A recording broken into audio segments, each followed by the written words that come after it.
দেখুন মিস্টার শর্মা, আপনি বোঝার চেষ্টা করুন। যদি আপনি ওভারড্রাফটের লিমিট না বাড়ান তাহলে এই কন্ট্রাক্ট আমাদের হাত থেকে চলে যাবে। আই এম সরি সুনীল বাবু, আমি আগেই আপনার লিমিট 5 লক্ষ বাড়িয়ে দিয়েছি। এর থেকে বেশি আমি বাড়াতে পারবো না। আপনি প্লিজ আমারও সমস্যাটা বুঝুন। আমি প্রোটোকলের এগেনস্টে যেতে পারবো না। কিসের প্রোটোকল মিস্টার শর্মা? আমাদের মতো মিডল ক্লাস বিজনেসম্যানদের আপনারা হাজার হাজার প্রোটোকল বলতে থাকেন, কিন্তু এই দেশের বড় বড় শিল্পপতিদের কোটি কোটি টাকা লোন দেওয়ার সময় আপনাদের প্রোটোকল কি তেল আনতে চলে যায়? আপনি কেমন কথা বলছেন সুনীল বাবু? একটু মুখ সামলে কথা বলুন।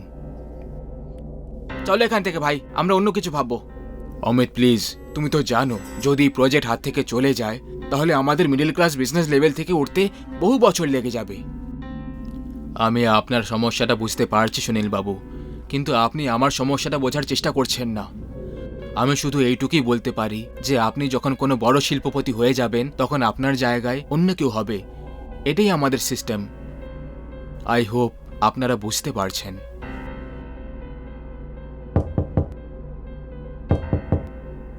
থ্যাংক ইউ ম্যানেজার সাহেব, টাকা পেয়ে গেছি। টাকা পুরো আছে তো শেট্টি বাবু? আগে হ্যাঁ, পুরো 25 লক্ষ আছে। ঠিক আছে শেট্টি বাবু, মেয়ের বিয়েতে রাখতে ভুলবেন না। আরে আপনি তো নিজের লোক, আপনাকে দিয়ে তো অনেক কাজ করাতে হবে। একদম, আগেই পৌঁছবো। ঠিক আছে, আসি এখন।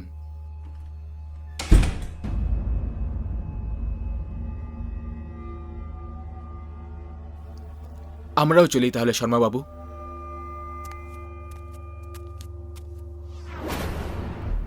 এখন আমরা কি করব? যখন সমাজ সাথে না থাকে তখন উল্টো পথ ধরতে দেরি করা উচিত নয় অমিত, না হলে অর্ধেক জীবন গরিব হয়েই কেটে যায়। আর আমি গরিব হয়ে মরতে চাই না। এই প্রজেক্ট যে কোনোভাবে পুরো হবে। তোর কোনো কথা আমার মাথায় ঢুকছে না। তুই বলতে কি চাইছিস? ওই লোকটাকে লুটে নেব, ওর কাছে পুরো 25 লক্ষ টাকা আছে, ওতেই কাজ হয়ে যাবে। তুই পাগল নাকি? আমরা কোনো চোর ডাকাত নয় সুনীল, আমরা বিজনেসম্যান। বিজনেসম্যান বলেই জানি যে সমস্যার সময় কি করাটা ঠিক হবে। এবার তুই সাথ দে বা না দে, আমি এই কাজটা করেই ছাড়বো। বল তুই কি করতে চাস? যদি যদি ও আমাদেরকে চিনে ফেলে তখন? তাহলে ওকে মেরে ফেলবো। তাড়াতাড়ি বল, সাথ দেবি নাকি আমি একাই যাব? ও চলে যাচ্ছে।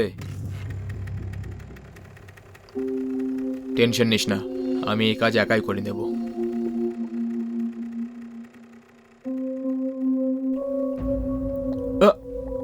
দাঁড়া, চল সামনে গিয়ে বাঁদিকে থামা।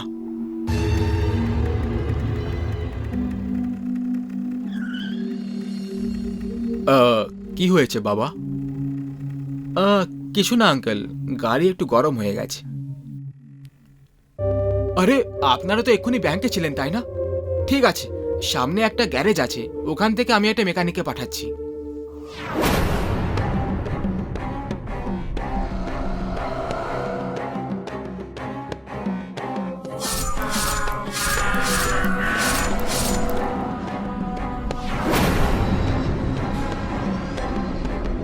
তুমি আমাকে কেন মারছো? আমি তোমার কি ক্ষতি করেছি? আমি তো তোমাদের প্রথমবার ব্যাংকেই দেখেছিলাম, ব্যাস। আমাদের কোনো শত্রুতা নেই, শত্রু তো এই সময়টা। আমাদের টাকা দরকার ছিল, যেটা তোমার কাছে আছে, সেটার জন্য আমরা এসব করলাম। না না, তুমি তুমি এটা করতে পারো না। এই টাকা আমার মেয়ের বিয়ের জন্য ছিল। আমি তোমাকে এই টাকা নিয়ে যেতে দেব না।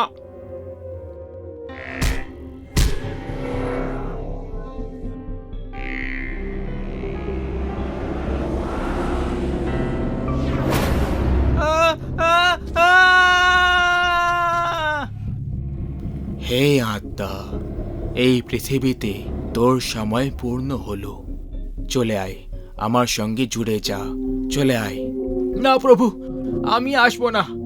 যতক্ষণ না আমি দোষহীন এই মৃত্যুর প্রতিশোধ না নিয়ে নি, ততক্ষণ আমি এখান থেকে কোথাও যাব না। এটাই তো জীবন চক্র আত্মা। জীবের মাটিতে আসার অজুহাত অনেক আছে, সেইভাবে যাওয়ারও অনেক অজুহাত রয়েছে। সেই অজুহাতের মধ্যে একটা অজুহাতের হাতে তুমি আমার কাছে ফিরে এসেছো। আমার আসতে কোনো সমস্যা নেই প্রভু, কিন্তু যে লোকগুলো আমার মেয়ের বিয়ে আর ওর ভবিষ্যতে প্রশ্নচিহ্ন লাগিয়ে দিয়েছে, আমি তাদের থেকে প্রতিশোধ নিতে চাই। আমি ওদের লোভের ফলটা দেখাতে চাই। যদি এই জীবনে আমি কখনো কোনো ভালো কাজ করে থাকি, তাহলে ওর ফল আমাকে দিয়ে দাও প্রভু। আমাকে আমার মৃত্যুর প্রতিশোধ নিতে দাও। এই পৃথিবীতে থেকে তুমি শুধু একটা নয়, অনেকগুলো কাজ ভালো করেছো আত্মা। সেই কাজের ফলস্বরূপ আমি তোমার এই ইচ্ছেটাকেও পুরো করে দিচ্ছি। অধর্মের ধর্মের থেকে পরাজিত হওয়া আর খারাপকে ভালোর হাতে নষ্ট হওয়াই আসল নিয়তি। কিন্তু এতে একটা সমস্যা আছে আত্মা। কেমন সমস্যা প্রভু?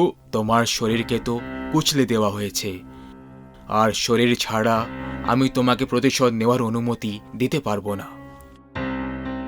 প্রভু, যে পাথরগুলো দিয়ে ওরা আমার শরীরকে নষ্ট করেছে, আমি চাই আমাকে সেই পাথরের মধ্যেই ঢুকিয়ে ইনসাফ করতে আমার সাহায্য করো।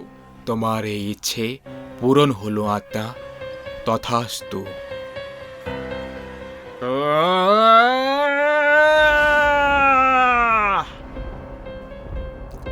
এটা আমাদের জিতের খুশিতে। চিয়ার্স।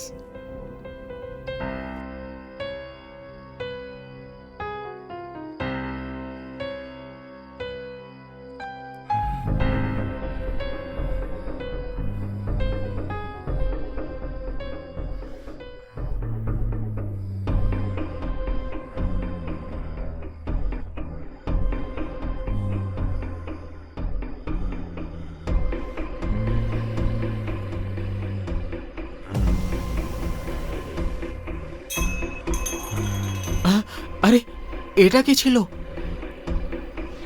কি জানি, কিন্তু মনে হয় কিছু পড়ে গেছে।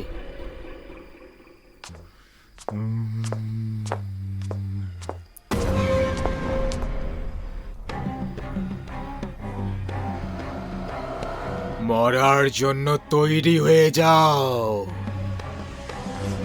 তুমি কে? আর এই পাথরের মতো চেহারা কেন তোমার? আমাদের সঙ্গে তোমার কি শত্রুতা যে তুমি আমাদেরকে মারতে চাইছো? তুমি 3টে প্রশ্ন করেছো, তাই শেষের প্রশ্নটার আমি সবার শেষে উত্তর দিচ্ছি। তোমার সঙ্গে আমার কোনো শত্রুতা নেই। শত্রু তো এই সময়টা। আমাকে আমার টাকা ফেরত চাই, যেটা তোমার কাছে ছিল। সেটার জন্যই আমি এখানে এসেছি।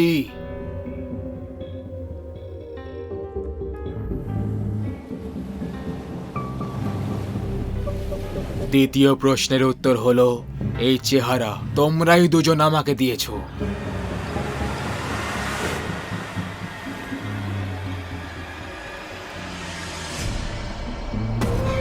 আর প্রথম প্রশ্নের উত্তর, হ্যাঁ, আমি সেই লোকটা যার ব্যাপারে ভেবে তোমাদের ঘাম ছুটে যাচ্ছে, যার মেয়ের বিয়ের টাকা তোমরা চুরি করে তাকে মেরে দিয়েছো। আমি সেই শেট্টি। না, তো এটা হতে পারে না। তো তুমি তো মরে গেছিলে। হ্যাঁ, আমি মরে গেছিলাম, কিন্তু তোমার মতো টাকার অন্ধ অধর্মী লোভী মানুষকে শিক্ষা দেওয়ার জন্য ভগবানও নিজের নিয়ম বদলে নেয়। এই বদলে যাওয়া নিয়মের পূর্ণতা তোমাদের দুজনের মৃত্যুতে পুরো হবে। তো না, না, আমাদের মেরো না। আমি তোমার টাকা তোমাকে ফেরত দিয়ে দেব। তুমি আমাদের মেরো না, আমাদের মেরো না। এই নাও তোমার টাকা। টাকা দিয়ে মৃত্যুকে কেনা যায় না খারাপ আত্মা। আর ওই টাকা দিয়ে মোটেই নয়, যেগুলো তোমাদের নিজের নয়।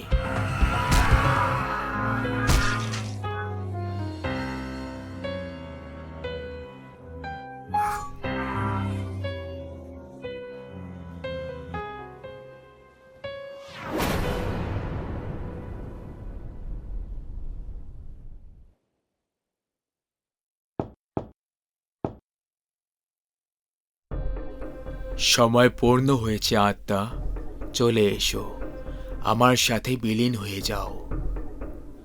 ধন্যবাদ প্রভু, আমাকে এই রূপেই নিয়ে যাও।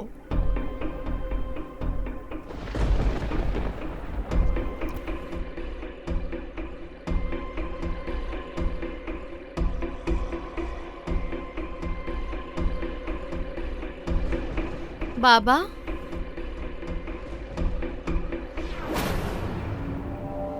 কলিযুগের এরকমই বিচিত্র গল্পগুলো সময় মতো দেখার জন্য এই চ্যানেলটা সাবস্ক্রাইব করতে আর বেল আইকনে টিপতে ভুলবেন না। কোনো মানুষকে এতটাও অপমান করা উচিত নয় যে সে নিজের মানসিক ভারসাম্য হারিয়ে ফেলে, তার নিজের জীবনের উপর ঘৃণা হয়, কারণ এরকম মানুষ প্রচণ্ড ভয়ঙ্কর হয়ে উঠতে পারে। আর যদি বিষয়টা তার গায়ের রং নিয়ে হয় তাহলে সে আরও ভয়ঙ্কর কিছু করে ফেলতে পারে। আজকের এই কলিযুগে আমি এরকমই একটি গল্প আপনাদের বলতে চাই। শহরের একটি বড় কলেজে দিব্যা নামের একজন মেয়ে পড়তে আসত। সে পড়াশুনোয় অত্যন্ত ভালো ছিল বলে সর্বদা ক্লাসে প্রথম স্থান অধিকার করত, কিন্তু সে সবসময় দুঃখী আর একা একা থাকত। আর এর কারণ ছিল তার গায়ের কালো রং। তার নিজের কালো রং নিয়ে অত্যন্ত লজ্জা ছিল। ক্লাসে তার সঙ্গে যে মেয়েরা পড়তো তারাও তার এই কালো রং নিয়ে বিরক্ত হতো। একদিন কলেজ ছুটির পরে যখন দিব্যা নিজের বাড়িতে যাচ্ছিল, সে সময় হঠাৎ তার দুই বান্ধবী মঞ্জু আর নিতা তার সামনে এসে দাঁড়ায় আর তাকে নিয়ে মজা করতে থাকে। আরে কি ব্যাপার বিদ্যা, আজ এত তাড়াতাড়ি বাড়ি ফিরছো? কিছু না, আমাকে বিরক্ত করো না, যেতে দাও। আরে চলে যেও, আমাদের সাথে একটু কথা তো বলে যাও। কে জানে আমাদের সাথে কথা বলতে বলতে তুমি আমাদের মতো ফর্সা হয়ে যেতে পারো, আর অত কুৎসিত দেখতে থাকবে না। মঞ্জু আর নিতা হাসতে থাকে। দিব্যার আরে না না নিতা, এটাও হতে পারে যে কথা বলতে বলতে ওর মতো আমরাও কালো হয়ে যাই আর আমরা বিচ্ছিরি দেখতে হয়ে যাই। না অঞ্জু, সেটা হবে না, কারণ ওর গায়ের রং তো ওর গায়েই থাকবে, সারা জীবন ওর গায়ের রং কালোই থাকবে। দুজন আরো বেশি হাসতে থাকে। দিব্যার এইবার প্রচন্ড রাগ হয়। তোমরা সবাই খুব খারাপ, তোমাদের এইসব ব্যবহারের কারণেই আমার কতটা কষ্ট হয় এসব কি তোমরা জানো? বেশি কথা বলার প্রয়োজন নেই, যা বেরো, বেশি জ্ঞান দিতে এসেছেন আমাদের। ঠিকই বলেছো, কাল ভালো করে সাবান দিয়ে রগড়ে রগড়ে চান করো, হয়তো তোমার কালো রং একটু কমতে পারে। তারা আরো বেশি করে হাসতে থাকে। দিব্যা মাথা নিচু করে ওখান থেকে চলে আসে। দিব্যা মাথা নিচু করে কাঁদতে কাঁদতে বাড়িতে আসে। বাড়িতে তার মাও ছিল। কি হয়েছে মা, এত কাঁদছিস কেন? আমি কালকে থেকে কলেজে যাব না। কেন, টিচার কিছু বলেছেন বুঝি? না, সেটা নয়। তাহলে কি হয়েছে? ক্লাসের সব মেয়েরা আমি কালো বলে আমাকে নিয়ে ঠাট্টা করে, তাই আমি যাব না। বিদ্যা, এই কথা বলতে নেই, এই সব ঘটেই থাকে, এতে এত চিন্তা করিস না, তুই শুধু পড়াশোনা কর। এই কথা বলে মা নিজের কাজ করতে রান্নাঘরের দিকে চলে গেল। কেউ আমাকে বোঝে না, আর আমার যে এটা নিয়ে কি কষ্ট হয় সেটা আমি কাকে বোঝাবো? আর দিব্যা কাঁদতে লাগলো। কয়েকদিন পরে দিব্যা হাসতে হাসতে কলেজে ঢুকছিল। সমস্ত মেয়েরা তাকে আবার রাগাতে লাগলো। দিব্যা চুপচাপ গিয়ে নিজের বেঞ্চে বসে পড়ল। মঞ্জু ওর পাশে এসে বসলো আর ওর সাথে কথা বলা শুরু করলো। কি হলো, আজকে খুব খুশি মনে হচ্ছে? কিছুই না, এমনি আমার মনটা আজকে ভালো লাগছে। কেন, তুমি ফর্সা হয়ে যাবে নাকি? না, আরো ভালো কিছু ঘটতে চলেছে, হয়তো সবকিছু ঠিক হতে চলেছে। কি ঠিক হতে চলেছে, আর কিভাবে? সেসব আমি জানি না। তোমার মাথাটাই গেছে মনে হচ্ছে, কি উল্টো পাল্টা বকছো। না, কিন্তু ওইসব ছাড়, এই নে চকলেট খা, আমার মা নিজের হাতে এটা বানিয়েছে। দারুণ তো। আচ্ছা, তোমার এই ক্লাসে আসার আর আমার সাথে কথা বলার কিছু তো লাভ হলো। মঞ্জু সেই চকলেটটা নিয়ে খাওয়া শুরু করলো। বাহ, দারুণ খেতে তো। আর আছে? না, এখন আমার কাছে নেই, কিন্তু বাড়িতে আছে। এটা শুধু টেস্ট করানোর জন্য এনেছিলাম। ঠিক আছে, কালকে আরো বেশি করে এনো। পরের দিন যখন দিব্যা কলেজে এলো, তখন ক্লাসের সমস্ত মেয়েরা এক জায়গায় জড়ো হয়েছিল। দিব্যা গিয়ে দাঁড়ালো নিতার পাশে। কি হলো, সব ঠিক আছে তো? এসে গেছিস অলক্ষণে? তোরই খামতি ছিল। কিন্তু কি হয়েছে? অঞ্জু কাল রাত থেকেই খুব অসুস্থ, ডাক্তার বুঝতেই পারছে না কি হয়েছে। দিব্যা মঞ্জুর কথা শুনে খুব খুশি হলো। সে নিজের বেঞ্চে চলে এলো। তার মানে এই চকলেটটা সত্যিই কাজ করছে। তার মানে সবকিছু ঠিক হয়ে যাবে। অঞ্জুরটা তো হয়ে গেল, এইবার বাকি সবার পালা। দিব্যা নিজের ব্যাগ থেকে অনেকগুলো চকলেট বার করলো, তারপরে ফিরে গেল সেই মেয়েগুলোর কাছে। শোনো, আমি জানি তোমাদের সবার খুব টেনশন হচ্ছে, তাই তোমাদের সবার টেনশন কমানোর জন্য আমি চকলেট নিয়ে এসেছি। এগুলো আমার মা বাড়িতে বানিয়েছে, তোমরা সবাই খাও, তোমাদের ভালো লাগবে। হ্যাঁ, এখন আর চিন্তা করেই বা কি হবে। আর এই অলক্ষণে মেয়েটা প্রথমবার কিছু এনেছে, তাহলে খেয়েই দেখি। মেয়েরা চকলেটগুলো খেলো আর নিজেদের জায়গায় বসে পড়ল। পরের দিন মঞ্জু কলেজে এলো। দিব্যা যখন মঞ্জুর চেহারাটা দেখলো, তখন সে জোরে জোরে হাসতে লাগলো। মঞ্জুর গায়ের রঙও দিব্যার মতো কালো হয়ে গিয়েছিল। এবার কেমন লাগছে কালো রং?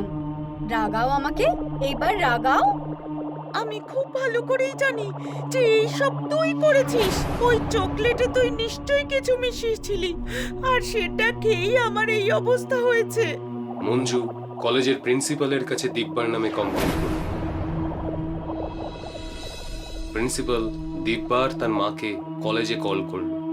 ততদিনে সমস্ত মেয়ের গায়ের রং কালো হয়ে গিয়েছিল, আর সেটা দেখে দিব্যা খুব খুশি হয়েছিল। এখানে কি হচ্ছেটা কি?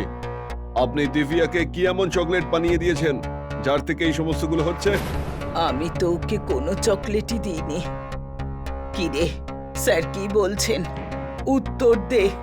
স্যার, এই চকলেটটা আমাকে মা দেয়নি। তাহলে কে দিয়েছে আর কেন? স্যার, একদিন আমি কলেজের পিছনে কাঁদছিলাম, কারণ সবাই আমার কালো রঙের জন্য আমাকে নিয়ে ঠাট্টা করত। তখনই সেখানে একটা লোক আসে। কি ব্যাপার মা, এই সাত সকালে তুমি কেন কান্নাকাটি করছো? আপনি কে? আমি হলাম সেই মানুষ যে তোমার সমস্যার সমাধান করবে। তোমার কি সমস্যা আমাকে বলো। আমার ক্লাসের সব মেয়েরা আমার কালো রঙের জন্য আমাকে নিয়ে ঠাট্টা করে, আর এই জন্য আমার খুব কষ্ট হয়। ও, এই ব্যাপার। তুমি একটা কাজ করো, এর একটা সমাধান আছে আমার কাছে। সেই তান্ত্রিক কালা জাদু দিয়ে অনেকগুলো চকলেটস তৈরি করল আর সব দিব্যাকে দিয়ে দিল। এটা তুমি তাদেরকে খাওয়াবে যারা তোমাকে নিয়ে মজা করে, আর তারপরের সব কাজ এই চকলেট করবে। এবার তুমি যাও, সবকিছু ঠিক হয়ে যাবে। ওনার কথাতেই আমি এসব করেছি, আর এবার আমার খুব ভালো লাগছে। ওদের সবাইকে এবার আমার মতোই দেখতে লাগছে। এইবার কেউ আমাকে আর কালো বলে রাগাবে না।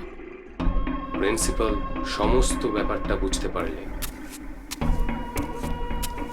তোমাদের সকলের লজ্জা পাওয়া উচিত। তোমরা দিব্যার গায়ের রং নিয়ে ওকে অপমান করতে, সেই জন্যই ও এরকম করেছে। আমি কখনোই বলছি না এটা যে ও ঠিক করেছে, কিন্তু তোমাদের মতো মানুষদের ভুলই সব থেকে বেশি। এই ঘটনার পরে প্রিন্সিপাল সেই তান্ত্রিকের খোঁজ অনেক করেছিলেন, কিন্তু কোথাও তাকে খুঁজে পাওয়া যায়নি। আর সেই মেয়েগুলো সেই একই রকম রয়ে গেছে, কালো।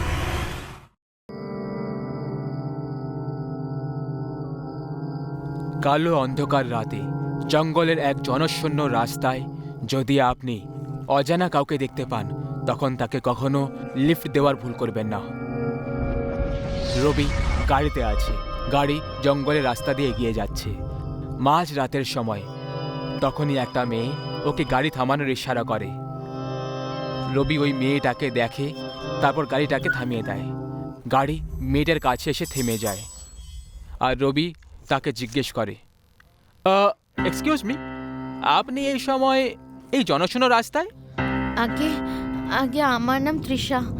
আমার বাড়ির লোকেরা জোর করে আমার বিয়ে এমন এক ছেলের সঙ্গে করাতে চাইছে যাকে আমি এখনো জানিও না। আর এদিকে আমি অন্য কাউকে ভালোবাসি আর তার সঙ্গে বিয়ে করতে চাই। সেই জন্যই আমি বাড়ি থেকে পালিয়ে এসেছি। প্লিজ প্লিজ আপনি আমার সাহায্য করুন, প্লিজ। যার সঙ্গে পালাচ্ছ সে তাহলে কোথায়? মানে তোমার বয়ফ্রেন্ড? আমি ফোন করেছিলাম, কিন্তু আগে থেকেই কোনো সমস্যায় আটকে আছে। ও ও বলল যে আমি যে করেই হোক যেন কোথাও রাত কাটিনি, ও সকাল অবধি আমাকে রিসিভ করে নেবে। যদি আপনি আমাকে শহর অবধি লিফট দিয়ে দেন তাহলে আমি কোনো হোটেলে থেকে যাব, প্লিজ। ঠিক আছে, কোনো ব্যাপার না, বসে পড়ো। রবি তৃষাকে নিজের সঙ্গে নিয়ে যাওয়ার জন্য রেডি হয়ে গেল, কিন্তু ও কি আর জানতো যে ও একটা অসহায়কে মেয়েকে নয়, বরং নিজের মৃত্যুকে লিফট দিচ্ছিল। মেয়েটা নিজের ব্যাগ তুলে নেয়, তখন ওর চোখে পরিবর্তন দেখতে পাওয়া যায়। ওর নর্মাল চোখ দুটো লাল হয়ে যায়, কিন্তু তারপর যখন ও রবির দিকে ঘুরে তাকালো তখন আবার সেটা নর্মাল হয়ে যায়। ও হালকা স্মাইল করতে করতে বলল, থ্যাংক ইউ ভেরি মাচ। আপনি যদি না থাকতেন তাহলে ইটস ওকে, কিন্তু যদি তোমার খারাপ না লাগে তাহলে তুমি আমাদের বাড়িতে থাকতে পারো। তোমার বয়ফ্রেন্ডকে ওখানে ডেকে নাও। কিন্তু আপনার ফ্যামিলি? আরে সে নিয়ে চিন্তা করো না, আমার ওয়াইফ খুব বুদ্ধিমতী মেয়ে, কোনো টেনশন হবে না। আপনি খুব ভালো মানুষ। হাই রবি। রবি জয়া, এর নাম তৃষা। এর পেরেন্টস জোর করে এর অন্য কোথাও বিয়ে করাতে চেয়েছিল। এর সাথে বাড়ি থেকে পালানোর সময় জঙ্গলে দেখা হয়েছিল, তাই আমি একে এক রাতের জন্য এখানে বাড়িতে নিয়ে এলাম। সকালে এর বয়ফ্রেন্ড একে আনতে চলে আসবে। আর তৃষা এই আমার স্ত্রী। হ্যালো। হ্যালো, ভালো করেছো যে তুমি ওকে নিজের সাথে নিয়ে এসেছো। এসো না, ভেতরে এসো। আর তাড়াতাড়ি হাত মুখ ধুয়ে নাও, আমি খাবার গরম করে দিচ্ছি। অনু আর অমলও খাওয়ার জন্য অপেক্ষা করছে। যাও। রবি প্রথম ভুল তখন করেছিল যখন ও এক অজানা মেয়েকে লিফট দিয়েছিল, আর ওর দ্বিতীয় ভুলটা ছিল যখন ওই মেয়েটাকে নিজের বাড়ি অবধি নিয়ে আসে। এটা করে রবি নিজের সাথে সাথে নিজের পরিবারকেও সমস্যায় ফেলে দিয়েছিল। হাই বাচ্চারা, হাই। চলো খাওয়া শুরু করো, তাড়াতাড়ি খেয়ে নাও বাচ্চারা, নাহলে আমি খেয়ে নেবো। হ্যাঁ,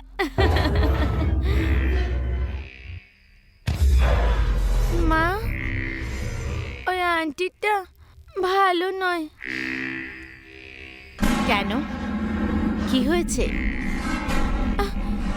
মা ওই আন্টিটা না একটা ডাইনি।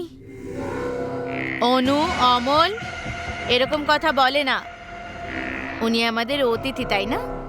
না মা, দিদি ঠিক বলছে, ও চোখ। শোনো, এবার অনেক হয়েছে, শুয়ে পড়ো। ওফো, এই লাইটটাকেও এক্ষুনি যাওয়ার ছিল। বাইরে তো সবার বাড়িতেই লাইট আছে, শুধু আমাদের এখানেই লাইট নেই। মনে হয় ফিউজ ঢিলা হয়ে গেছে, আমি একটু দেখে আসছি। রবি যাওয়ার জন্য উঠতে লাগলো, আর তখনই মৃত্যুর খেলা শুরু হয়ে যায়। লাইট ছাড়াই সিলিং ফ্যান স্পিডে চলার কারণে সবাই ঘাবড়ে যায়। রবি, একটু দেখো তো এই পাখাটা লাইট ছাড়াই কিভাবে চলছে। আমি তো কিছু বুঝতেই পারছি না, কি হচ্ছে এই সব।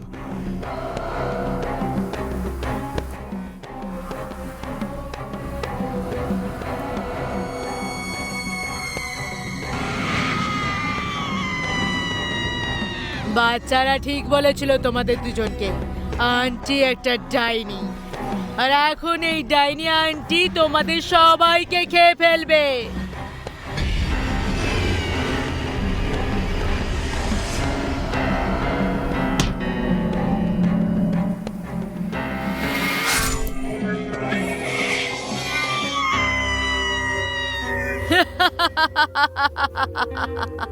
লোকেদের সাহায্য করা খুব ভালো কথা, কিন্তু অজানা যাকে তাকে অতিথি বানিয়ে ঘরে কখনো আনা উচিত নয়, কারণ যে কেউ যখন খুশি খুনি অতিথি হয়ে আপনার পরিবারকে শেষ করে দিতে পারে।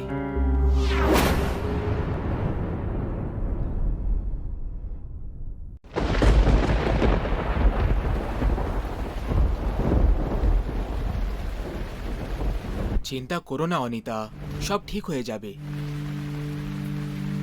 কিছুই ঠিক হবে না বিনয়, কিছুই ঠিক হবে না। মন খারাপ করার কোনো দরকার নেই অনিতা।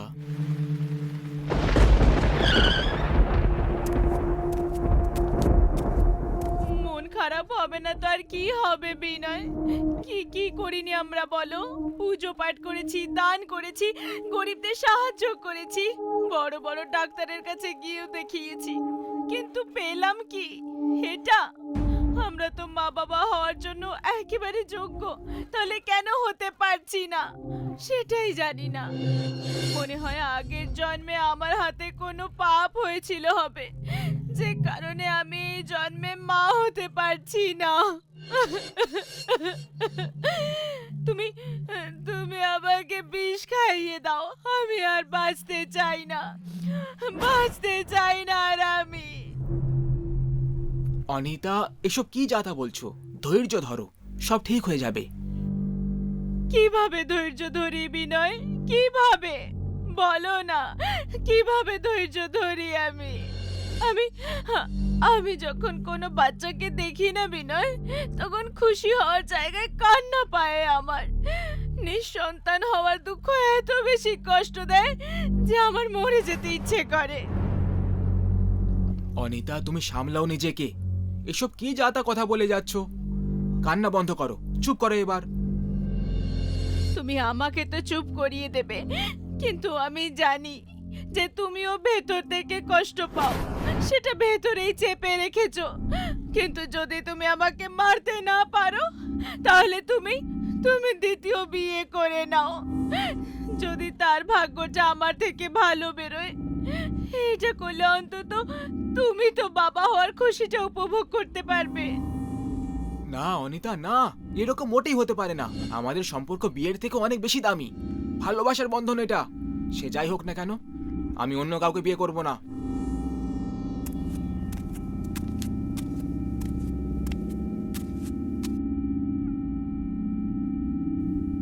জল খাও। ঠাকুর সাহেব, আপনি যদি কিছু মনে না করেন তাহলে আমি একটা কথা বলি। বলো। আগে ওই গ্রামের বাইরে শ্মশানের কাছে এক তান্ত্রিক বাবা এসে বসেন। আমি শুনেছি যে উনি তার শক্তি দিয়ে সবার দুঃখ কষ্ট দূর করে দেন। আমার পুরো বিশ্বাস যে ওনার আশীর্বাদে আপনারা সন্তানের সুখ অবশ্যই পাবেন। ব্যাস এটাই বলার ছিল ঠাকুর সাহেব। তোর জিভটা একটু বেশি চলতে লেগেছে প্রিয়াঙ্কা। কে তোকে অধিকার দিয়েছে আমাদের কথার মাঝে নাক গলানোর? চল যা এখান থেকে। কেন বকছো তুমি এই বেচারিকে অনিতা? এ তো আমাদের ভালোটাই চাইছে। যখন এত লোকেদের কথা শুনলাম, তখন এর কথাটাও মেনে দেখতে কিছু সমস্যা নেই। দেখিয়ে নি একবার তান্ত্রিক বাবাকে, হতে পারে সেই কিছু চমৎকার করে দেয়। তান্ত্রিক বাবা শুধু রাতের বেলায় দেখা করেন।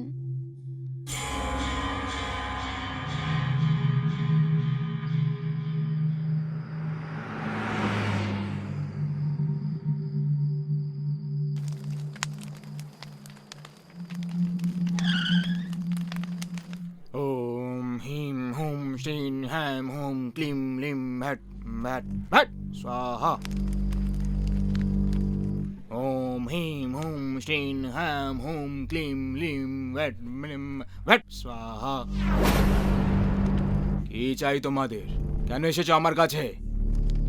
বাবা, আমরা সন্তানের মুখ দেখার ইচ্ছে নিয়ে আপনার কাছে এসেছি, যে জন্য আমরা সব জায়গায় গিয়ে চেষ্টা করে দেখে নিয়েছি, কিন্তু আমরা নিরাশা ছাড়া আর কিছুই পাইনি। এখন আপনি আমাদের শেষ সম্বল বাবা। বাবার ঘরে যে কেউ আসে সে কখনো খালি হাতে বাড়ি ফেরে না। তোমরা সন্তান চাও? ঠিক আছে, দিয়ে দেব আমি তোমাদের সন্তান। আর কিছু? আপনি সত্যি বলছেন তো বাবা? বাবা কখনো মিথ্যে কথা বলে না মূর্খ মেয়ে। যদি তোর মনে এত বেশি সন্দেহ থাকে তাহলে রাস্তা তোর সামনে আছে, যেভাবে এসেছিস সেইভাবে ফিরে যা। না না বাবা, আমি সেটা বলতে চাইনি। আপনি যা বলবেন আমরা তাই করব। ভালো করে ভেবে নে, এখনো সময় আছে। কারণ একবার যদি তোমরা আমার বলা রাস্তায় পা দিয়ে দাও, তাহলে ফেরাটা অসম্ভব হবে। আপনি আমাদের রাস্তাটা বলুন বাবা, কি করতে হবে আমাদের? বলি দিতে হবে। বলি? আমরা তৈরি আছি বাবা, বলুন। বলি ছাগলের দিতে হবে নাকি মুরগি? বাবা আগেই বলেছিল যে রাস্তা খুব কঠিন, তোমরা এসব করতে পারবে না। আমরা ঠিক বুঝলাম না বাবা। তাহলে বোঝো, বলিটা ছাগল অথবা মুরগির নয়, একটা মানুষের দিতে হবে। মানুষের বলি? মানুষের বলি? হ্যাঁ, মানুষের বলি, একটা মেয়ের বলি, তাও আবার এমন একটা মেয়ের যার জন্ম অমাবস্যার দিনে হয়ে থাকবে। কিন্তু আমরা এরকম একটা মেয়েকে কোথায় খুঁজবো বাবা? তার জন্য তো আমি আছি। ওম হিম ক্লিম ভ্যাট স্বাহা।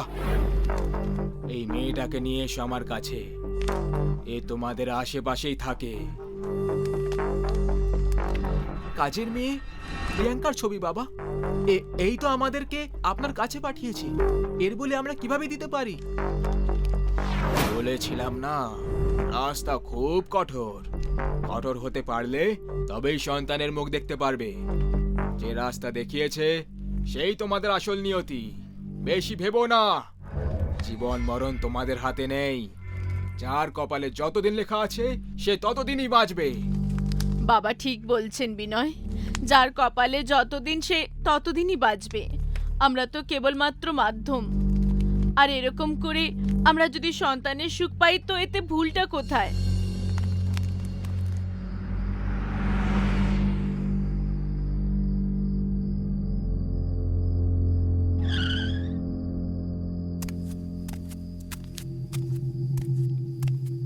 এসে গেছেন আপনারা? বাবা কি বললেন ঠাকুর সাহেব? উনি বললেন যে আমরা মা বাবা হতে পারবো। তোমার অনেক অনেক ধন্যবাদ প্রিয়াঙ্কা। তুমি খুব ভালো কাজ করেছো আমাদেরকে তান্ত্রিক বাবার কাছে পাঠিয়ে। যদি মেয়ে হয় তাহলে আমরা তোমার নামের মতো একটা সুন্দর নাম রাখবো, প্রিয়া। আপনি খুব ভালো ঠাকুর সাহেব, যে আপনি গরিবকে এত সম্মান দিচ্ছেন। আপনাদের কাজটা ঠিকভাবে হয়ে যাক ব্যাস। আমি গোটা গ্রামে প্রসাদ খাওয়াবো। প্রিয়াঙ্কা, আমি তোমার সঙ্গে অনেক খারাপ ব্যবহার করেছি, আমাকে ক্ষমা করে দাও। আরে আরে, এই আপনি কি বলছেন ঠাকুরাইন দেবী? ক্ষমা চেয়ে আমাকে ছোট করবেন না। আচ্ছা, আমি আসছি, অনেক দেরি হয়ে গেছে। আমার বাচ্চারা আমার জন্য অপেক্ষা করছে। 1 মিনিট প্রিয়াঙ্কা, এইসব শুধু তোমার কারণেই হচ্ছে।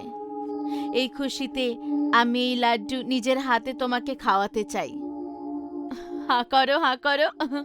ঠাকুরাইন দেবী, আমাকে দিন না, আমি নিজে খেয়ে নেব। আমি বললাম না, হা করো।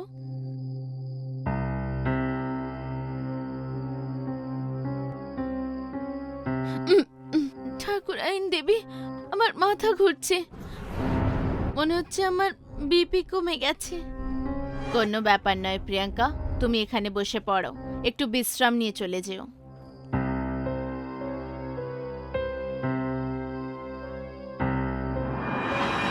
ওম হিম হুম শ্রীন হ্যাম হুম ক্লিম ব্লিম ভ্যাট ভ্যাট স্বাহা। এটা আপনি কি করছেন বাবা? ঠাকুর সাহেব, ঠাকুরাইন দেবী, এ আপনারা কি করছেন? আপনারা কোথাও তান্ত্রিকের টোটকা শুনে আমাকে মারতে যাচ্ছেন না তো?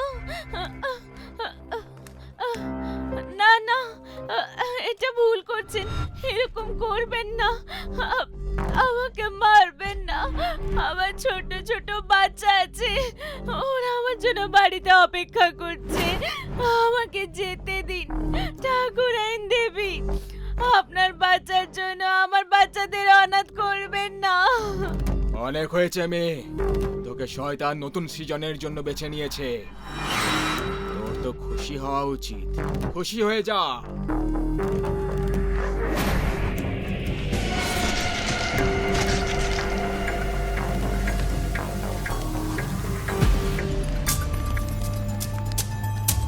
না না, এটা হতে পারে না। কি হয়েছে বাবা? অনর্থ হয়ে গেছে, অনর্থ হয়ে গেছে। অনর্থ? কিরকম অনর্থ বাবা?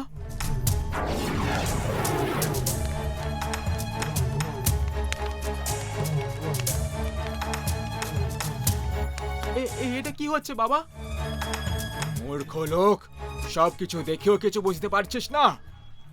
আমার তান্ত্রিক বিদ্যা উল্টো পড়ে গেছে। তোমরা সবাই কি ভেবেছিলে?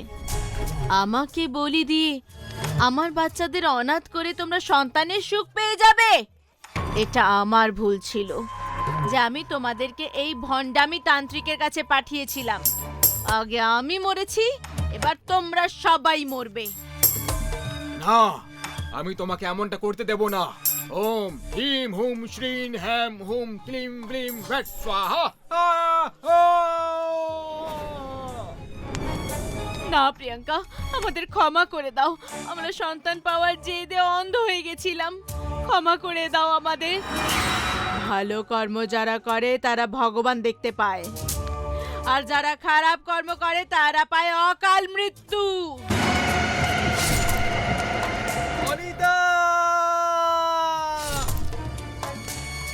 যদি খারাপ কাজ করো তখন পরিণামটা খারাপই হবে।